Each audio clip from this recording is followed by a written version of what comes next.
এখনও যেন পুরোপুরি নির্ধারিত হয়নি ভারতবর্ষ দেশটা ঠিক কাদের। হিন্দুরা অবশ্য মনে করে এ দেশটি পুরোপুরি হিন্দুদেরই। তাদের শরীরে প্রবাহিত হচ্ছে আর্য রক্ত। সুপ্রাচীন কাল থেকে তারা এই সমুদ্র মেখলা পর্বতমুকুট ভূমির উত্তরাধিকারী। তাদের ধর্ম, তাদের কৃষ্টি, তাদের জীবনযাপন প্রণালী এই দেশের মাটিকে ভিত্তি করেই গড়ে উঠেছে। যদিও 600-650 বছর ধরে এ দেশ শাসনের অধিকার নেই তাদের হাতে, তবু তারা মুসলমানদের মনে করে বহিরাগত। মুসলমানদের ধর্মে প্রবল আরবি গন্ধ। তারা মক্কা মদিনার দিকে ফিরে নামাজ পড়ে।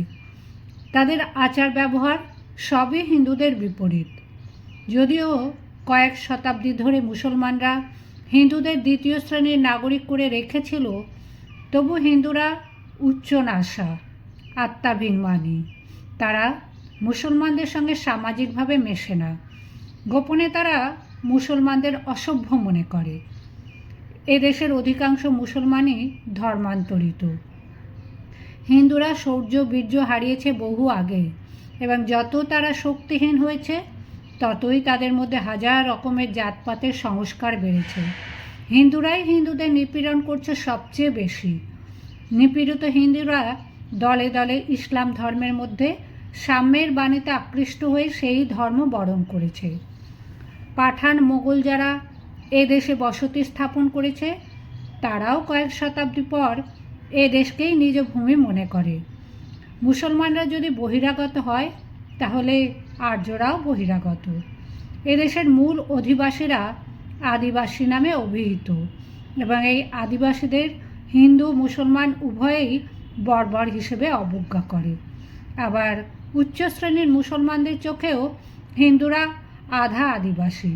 তারা বহু দেব দেবী পূজক, একতাহীন, কিছুটা বর্বর। কয়েক শতাব্দী ধরে এই দেশ শাসনের ভার মুসলমানদের ওপর ছিল বলে তারা মনে করে এ দেশের মালিকানা শুধু তাদেরই। হিন্দুরা সংখ্যা বৃদ্ধিকারী প্রজা মাত্র। ইংরেজরা মুসলমানদের কাছ থেকে অন্যায়ভাবে রাজশক্তি কেড়ে নিয়েছে। সেজন্য মর্যাদা সম্পন্ন সমস্ত মুসলমানই আহত বোধ করে, আর অন্দরমহলে বসে অহংকারের সেই ক্ষত চাটে এবং ক্রোধের বিষ দৃষ্টি নিক্ষেপ করে ইংরেজদের প্রতি। অন্যান্য ইউরোপীয় দস্যু ও ব্যবসায়ীদের দমন করে ইংরেজ এতদিনে প্রায় গোটা ভারতবর্ষটাই দখল করে নিয়েছে। ইংরেজ মানেও ইংল্যান্ডের রাজশক্তি নয়, সামান্য একটি বণিক প্রতিষ্ঠান। এত সহজে এত বিশাল একটি দেশ জয় করা গেছে বলেই এ দেশের মানুষের প্রতি ইংরেজের এত অবজ্ঞা। বিপুল জনসংখ্যা, এমনকি বৃহৎ সেনাবাহিনী নিয়েও যারা দেশ রক্ষা করতে পারে না, তারা মানুষ নামের অযোগ্য। নবাবী বা বাদশাহী সেনাবাহিনীর লড়াই পদ্ধতি নিয়ে ইংরেজ বেড়াকে এখনও প্রবল হাসাহাসি হয়। সুরার ঝোঁকে ফুর্তি পাওয়া গোড়া সিপাহী মুঘল সেনাপতির অঙ্গভঙ্গি অনুকরণ করে দেখায় এবং অন্যরা অনেকে টেবিল চাপড়ায়। ইংরেজ মনে করে এ দেশটা তাদের কাছে পড়ে পাওয়া 14 আনা। তারা এ দেশ নিয়ে যা খুশি করতে পারে। একে কামড়ে চিবিয়ে শুষে একেবারে ছিবড়ে করে ফেলার যাবতীয় অধিকার তাদের আছে। সরাসরি মুসলমানদের হাত থেকে রাজক্ষমতা কেড়ে নিয়েছে বলে ইংরেজ এখন মুসলমানদের এড়িয়ে চলে। মুসলমানদের তুলনায় হিন্দুদের প্রতি তাদের পৃষ্ঠপোষকতা বেশি। তারা হিন্দু ধনীদের বাড়ি বেশি যাতায়াত করে, আমোদ আহ্লাদে অংশ নেয়। আহত অহংকার নিয়ে মুসলমানরাও গুটিয়ে আছে নিজেদের মধ্যে। ইংরেজ প্রচলিত শিক্ষা গ্রহণ করতে তারা হুড়মুড় করে এগিয়ে এলো না হিন্দুদের মতন। 2 দশক আগেও আদালত বা সরকারি ভাষা ছিল ফার্সি। তখন হিন্দুরাও মৌলবীদের কাছ থেকে ওই ভাষা শিখত। শিক্ষিত হিন্দু গড়গড় করে বলতো ফার্সি ও উর্দু ভাষা। এখন তার বদলে পুরোপুরি এসেছে ইংরেজি। শুধু রাজ্য হারায়নি মুসলমানরা, ভাষার অধিকার হারিয়ে আরও হীনবল হয়েছে। তার ফলে কেরানি, চিকিৎসক, শিক্ষক, উকিল এবং ইস্ট ইন্ডিয়া কোম্পানির সরকারের বিভিন্ন চাকরিতে, অবশ্য সব চাকরিরই দৌড় ডেপুটি ম্যাজিস্ট্রেট পর্যন্ত, তার উপরে নয়। যে এক নতুন বৃত্তিধারী শ্রেণী তৈরি করা হলো, তাদের মধ্যে মুসলমানদের সংখ্যা নগণ্য। এদেশে প্রতিবেশীদের মধ্যে বৈরিতা বেশি। হিন্দু ও মুসলমান এ সময় দীর্ঘকালের জাত বৈরি না ভুলে যেন পরস্পর থেকে আরও দূরে সরে যেতে লাগলো। ইংরেজেরও তাতেই সুবিধে। মুসলমানরা দূরে সরে রইল অভিমান ও ক্ষোভ নিয়ে, আর হিন্দুরা মনে করল ইংরেজ তাদের পরিত্রাতা। বাঙালি হিন্দুদের চোখে তো বটেই। তাদের মতে ইংরেজরা তাদের রক্ষা করেছে নবাবী আমলের অত্যাচার থেকে। মুসলমানও ছিল শাসকের জাতি, ইংরেজও শাসক, তবু এদের মধ্যে হিন্দুদের চোখে ইংরেজি শতগুণ শ্রেয়। কারণ ইংরেজ শাসনে তবু রুল অফ লর আবরণ অন্তত আছে। তাছাড়া ইংরেজ ধর্মে হাত দেয় না। দু চারজন পাদ্রী এদিক ওদিক মাতামাতি করলেও অধিকাংশ ইংরেজ এবং রাজশক্তি মাথা ঘামায় না ধর্ম নিয়ে। হঠাৎ দেখলে মনে হয় যেন কলকাতা তথা বঙ্গে একটা নবজাগরণের জোয়ার এসেছে, এবং সে নবজাগরণ শুধু হিন্দুদের মধ্যেই। হিন্দুরা কেউ ধর্ম সংস্কার নিয়ে ব্যস্ত, কেউ সামাজিক রীতি ও লোকাচারে পরিবর্তন আনতে চাইছে, কেউ মেতেছে ব্যবসা বাণিজ্যে, সাহিত্য রচনা ও শিক্ষা বিস্তারের দিকেও দারুণ ঝোঁক এসেছে। অবশ্য এসবই উচ্চবর্ণের হিন্দুদের মধ্যে। মুসলমানরা অপরের চোখে যেন সম্পূর্ণ নীরব। পত্রপত্রিকায় শুধু হিন্দুদেরই কথা, মুসলমানদের অস্তিত্বেরই প্রমাণ পাওয়া যায় কদাচিৎ। কলকাতা শহরের এমন একটাও ইটের বাড়ি নেই যা মুসলমানদের তৈরি নয়, কারণ হিন্দুরা রাজমিস্ত্রির কাজ জানে না। ভদ্র ধনী শ্রেণীর অঙ্গে যেসব উত্তম বস্ত্র, তাও সেলাই করে মুসলমান ওস্তাগরেরা। হিন্দুরা একসময় শিবন শিল্প শিখে থাকলেও এখন তা ভুলে গেছে। কলকাতায় মুসলমানের সংখ্যা প্রচুর, তাদের মধ্যে অধিকাংশই অতি দরিদ্র, আর কিছু অতিশয় ধনী। জনাব আব্দুল লতিফ খাঁর বাড়িটি একটি দুর্গের মতন। বাইরে থেকে দেখলে মনে হয় ও গৃহে যেন কোনো মনুষ্য বসতি নেই। দরজা জানলা সব সময় বন্ধ থাকে, যেন বাইরের বাতাসও ওখানে ঢোকে না। 2 মহলা অট্টালিকা। লতিফ সাহেব থাকেন বাইরের দিকটিতে। এ বাড়িতে পর্দা প্রথা অতি কঠিন। এখানকার রমণীরা অচেনা লোকচক্ষুর অগোচরে তো থাকেনি, এমনকি দিনের বেলা বাড়ির পুরুষদের সঙ্গেও তাদের দেখা করবার নিয়ম নেই। লতিফ সাহেবের শরীরে পাঠান রক্ত আছে, কিন্তু গত 2 পুরুষ ধরে তারা প্রায় বাংলাভাষী। তার দ্বিতীয় স্ত্রী হিন্দু। মুর্শিদাবাদের বেশ বড় একখণ্ড জমিদারির তিনি মালিক। এছাড়া সম্প্রতি তিনি চিনির ব্যবসাতেও কিছু অর্থ নিয়োগ করেছেন। চিনি প্রায় সোনার মতন, শতকরা 100 ভাগ লাভ। খিদিরপুরে জাহাজঘাটা থেকে কিছু দূরে এই অট্টালিকা নির্মাণ করেছিলেন তার পিতা। সেই আমল থেকেই বড় বড় জমিদারদের কলিকাতায় একটি বাড়ি থাকা আভিজাত্যের চিহ্ন হিসেবে স্বীকৃত হতে শুরু করেছে। কলকাতায় এসে ধনগর্ব না দেখাতে পারলে আর ধনী হওয়া কিসের জন্য? তাছাড়া গ্রাম দেশে সুখের দ্রব্য সংগ্রহ করাই কঠিন। কলকাতায় টাকা ফেললে সব কিছু পাওয়া যায়, এমনকি বাঘের দুগ্ধ পর্যন্ত। অবশ্য বাঘের দুগ্ধ কারোর কোনো কাজে লাগে না, কিন্তু বরফের মতন এক আশ্চর্য বস্তু কলকাতা ছাড়া আর কোথায় পাওয়া যাবে? তার পিতা বছরে একবার করে কলকাতায় আসতেন। লতিফ সাহেব পুরোপুরি কলকাতাতেই থাকেন। জমিদারি চালনার জন্য নিজেও জমিদারি থেকে ইদানিং দূরে থাকাই প্রশস্ত। কর্মচারীরা খাজনা আদায়ের জন্য দায়ী থাকে। তারা যে কোনো প্রকারেই হোক প্রজাদের কাছ থেকে তা সংগ্রহ করে। জমিদার স্বয়ং উপস্থিত থাকলে প্রজারা অনেক সময় তার পায়ে এসে কেঁদে পড়ে। সে বড় উপদ্রব।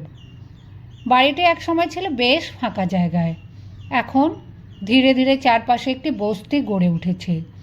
এত ঢাকাঢুকি দিয়ে থাকা সত্ত্বেও লতিফ সাহেব মাঝে মাঝেই সেই বস্তি থেকে কান্নার আওয়াজ শুনতে পান, একঘেয়ে শিশুকণ্ঠের কান্না। লতিফ সাহেব হাঁক দিলেন, মির্জা, মির্জা। লতিফ খাঁর নিজস্ব হুকুমবরদার মির্জা খুশবক্ত সব সময় দ্বারের কাছে অবস্থান করে। এর অঙ্গে পুরো দস্তুর সৈনিকের পোশাক তো বটেই, এমনকি কোমরবন্ধে একটি তলোয়ার পর্যন্ত ঝোলানো। লম্বা সেলাম দিয়ে দাঁড়িয়ে এসে বলল, হুজুর। লতিফ খাঁ বললেন, কে কাঁদে? কারুর কান্না শুনতে পাচ্ছি না, নাকি আমি খোয়াব দেখছি? মির্জা বলল, না হুজুর, আপনি ঠিকই শুনেছেন। পাশের বস্তির বেতমিজরা এমন গোলমাল করে। যা, ওদের দু চার গা দিয়ে আয়, কান্না থামাতে বল। মার খেলে মানুষ আরও বেশি কাঁদে। মানুষের এই এক দোষ। ওরা এখন কাঁদছে কেন? এখন তো ওদের কেউ মরেছে কি? হুজুর, ওরা কাঁদছে ভুখে। ভুখার মার বড় মার।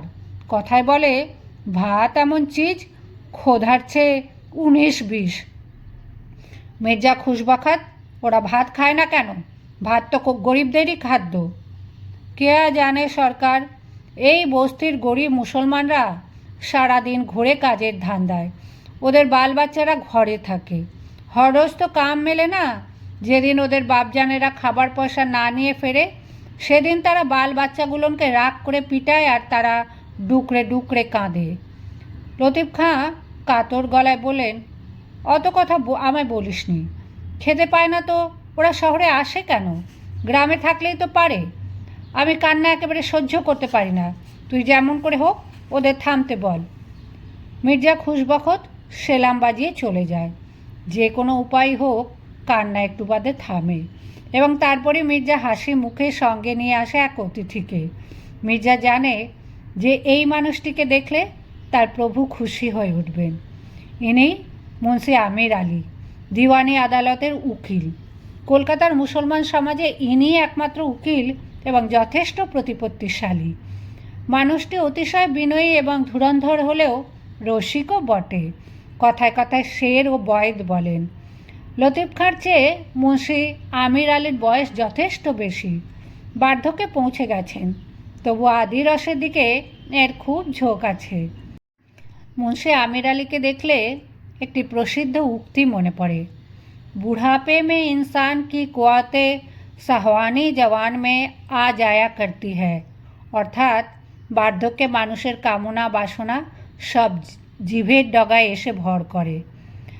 আজ কিন্তু মুন্সি সাহেবের সেই মজলিসি রঙিন ভাবটি নেই। শুকনোভাবে সেলাম আলাইকাম বলে ঘরে ঢুকে তিনি লতিফ খাঁর মুখের দিকে স্থির দৃষ্টি মেলে দাঁড়িয়ে রইলেন। লতিফ খাঁ তাকে নানা রকমভাবে খাতির করে বসতে বললেন, কিন্তু তিনি যেন তা শুনতেই পেলেন না। তার মুখে ক্রোধ এবং শোক একসঙ্গে মাখানো।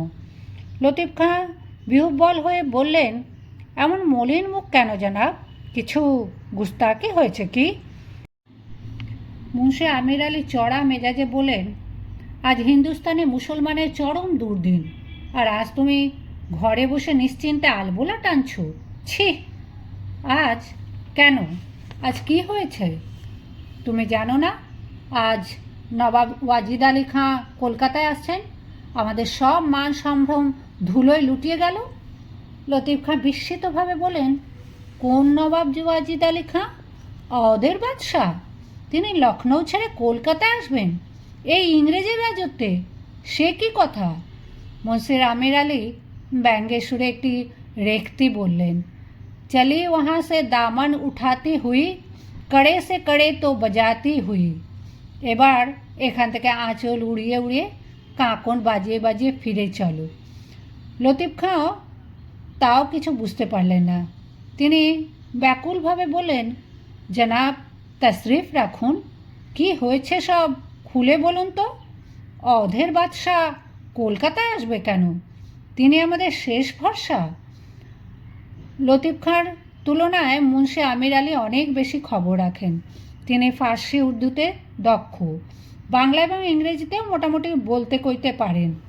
হতাশভাবে একটি কেদারায় বসে পড়ে তিনি আলবোলার নলে কয়েকটি টান দিলেন। তারপর বললেন, এ বছরের গোড়ায় নবাবের কাছ থেকে লখনৌ কেড়ে নিয়েছেন ইংরেজরা, সে খবরও তুমি রাখো না।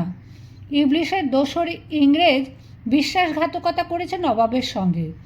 লখনৌতে একটা কামানও গড়ায়নি, একজন সিপাহীও দেশ রক্ষার জন্য রাজি হয়নি।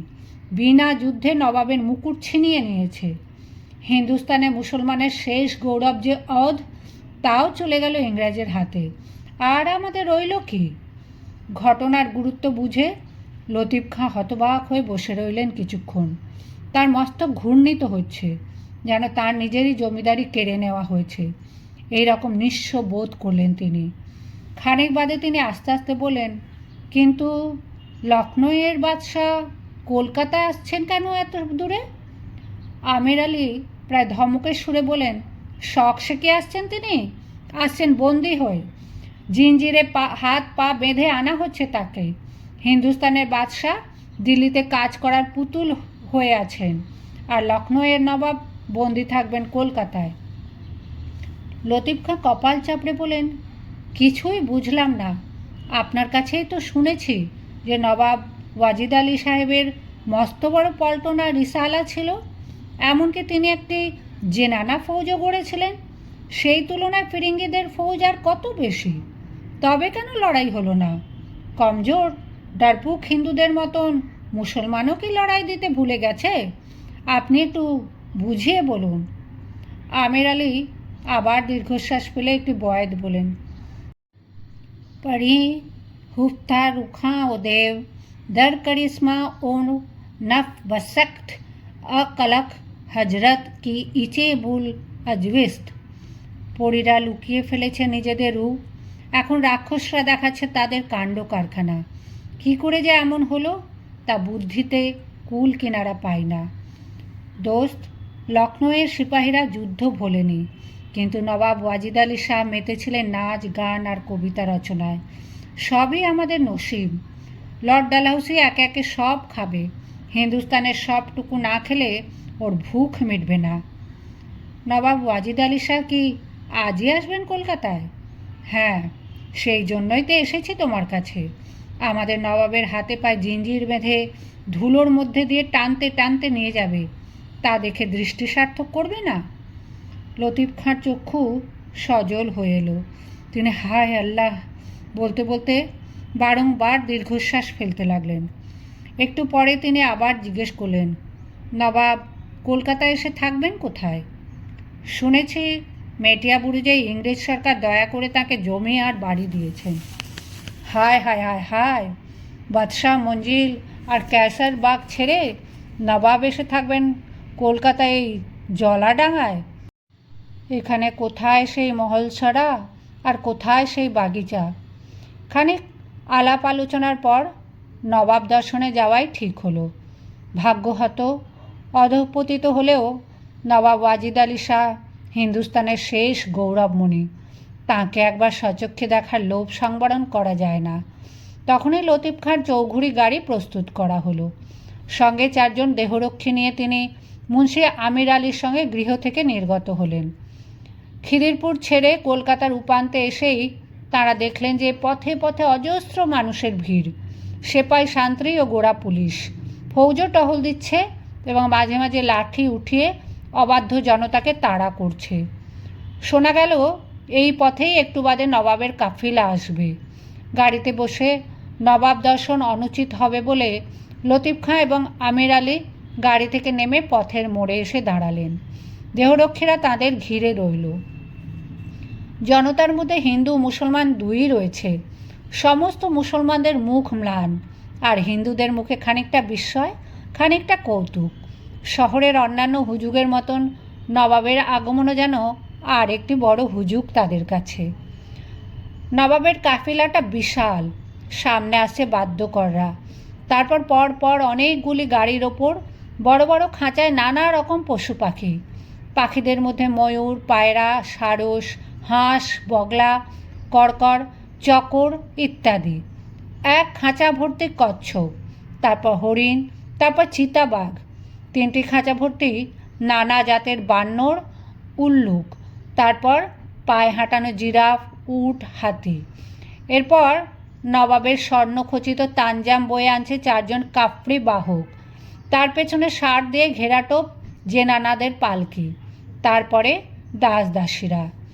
মুন্সি আমির আলীর ধারণা ভুল। রাজ্যহীন নবাব ওয়াজিদ আলী শাহকে হাতে পায়ে শিকল বেঁধে কলকাতায় আনা হয়নি। তিনি এসেছেন তার সমস্ত বিলাসের উপকরণ সঙ্গে নিয়ে। রাজ্য কেড়ে নেওয়ার পর ইংরেজরা তাকে লখনৌতে থাকারও অনুমতি দিয়েছিল। সেখানে নবাব আগেকার মতন যত খুশি রং তামাশায় মেতে থাকুন, তাতে ইংরেজের আপত্তি নেই, শুধু রাজ্য নিয়ে মাথা না ঘামালেই হলো। কিন্তু নবাব নিজের মাথার মুকুটটি ইংরেজের হাতে তুলে দিয়ে এখন কলকাতায় আসছেন মামলা করতে। ইংরেজ নাকি আইনের নিয়ম মানে। কলকাতার সুপ্রিম কোর্টেও সুবিধা না হলে নবাব খোদ লন্ডনে গিয়ে প্রিভি কাউন্সিলে মামলা করবেন। স্বয়ং মহারানী ভিক্টোরিয়াকে প্রশ্ন করবেন, কোম্পানির ফৌজ তার রাজ্য দখল করলো কোন আইনে। পাতলা মসলিনের পর্দায় ঘেরা নবাবের তানজাম। রাস্তার দুপাশের মশালের আলোয় তানজামের মধ্যে নবাবের মূর্তি অস্পষ্ট দেখা যায়। তিনি সামনের দিকে অনেকখানি ঝুঁকে বসে আছেন, দেখলে মনে হয় নেশাগ্রস্ত। শহরের জনতা সেই রকমই মনে করল, কারণ তারা সন্ধ্যের পর বড় মানুষদের নেশাগ্রস্ত অবস্থাতেই দেখতে অভ্যস্ত, আর ইনি তো নামকরা বিলাসী নবাব। কিন্তু নবাব ওয়াজিদ আলী শাহ সুরা, আফিম, ভাং প্রভৃতি কোনো নেশার দ্রব্যই স্পর্শ করে না। তার প্রধান নেশা তিনটি: সুর, ছন্দ ও রমণী। এই তিন নেশাতেই তিনি আকণ্ঠ মজ্জিত। পথশ্রমে ক্লান্ত হলেও নবাব ঘুমিয়ে পড়েননি। এই নতুন নগর দেখার আগ্রহ তার নেই। তিনি গুনগুন করে আওড়াচ্ছেন একটি গানের কলি। এই নগরে প্রবেশ করার মুখেই কলিটি তার মাথায় এসেছে। রাজ্যপাটের কথা, দুর্দশার কথা সমস্ত বিস্তৃত হয়ে তিনি সামনের দিকে মাথা ঝুঁকিয়ে কলিটিতে সুর বসাচ্ছেন। নবাবের তানজাম দেখে নানা প্রকার চিৎকার করছে জনতা। সেদিকে গ্রাহ্য নেই ওয়াজিদ আলী শাহের। তিনি গুনগুন করছেন, বাবুল মোড়া নেই হারা ছুট হি যায়। নবাবের তানজাম দেখে লতিফ খাঁর চক্ষু আবার অশ্রু ভারাক্রান্ত হয়ে গেল। তার মতন উচ্চবংশীয় লোকের এমন পথের মধ্যে দাঁড়িয়ে ক্রন্দন করার শোভা পায় না, কিন্তু তিনি নিজেকে সামলাতে পারছেন না। জনাব আমির আলী ঠিকই বলেছেন, আজ মুসলমানের চরম দুর্দিন। নবাবের তানজাম যখন কাজ দিয়ে চলে যাচ্ছে, তিনি ভগ্ন কণ্ঠে চিৎকার করে উঠলেন, খুদা নবাব সাহেব কো সালামত আর বেগম সাহিবা কো কায়েম রাখে। তারপর তিনি ছুটে যেতে চাইলেন নবাবের তানজামকে একবার স্পর্শ করার জন্য। মুন্সি আমির আলী এতটা আবেগপ্রবণ নন। তিনি চেপে ধরলেন লতিফ খাঁর হাত, তারপর টেনে নিয়ে এলেন ভিড়ের বাইরে। লতিফ খাঁ ভেঙে পড়েছেন। এখন তাকে ফিরিয়ে নিয়ে যাওয়া দরকার। গোড়া পুলিশরা মানের মান বোঝে না। লতিফ খাঁ ওইভাবে ছুটে যাচ্ছিলেন, আর একটু হলেই মস্তকে লাঠির বাড়ি খেতেন। দুজনে এসে আবার বসলেন চৌঘুড়ি গাড়িতে। কিছু দূরে এক স্থানে বিশৃঙ্খলা দেখা দিয়েছে, আর পুলিশের হাতে লগুর ধপাধপ পড়ছে লোকের মাথায়। এরকম স্থানে আর একটু থাকাও উচিত নয়। তিনি দেহরক্ষীদের উদ্দেশ্যে বললেন, জোরসে হাঁকতে বলো, ঘর চালো। গাড়ির মধ্যে বসে লতিফ খাঁ সশব্দে ফুঁপিয়ে ফুঁপিয়ে কাঁদছেন। মুন্সি আমির আলী মুখে কিছু না বলে শুধু চাপড় মারছেন তার এক হাতে।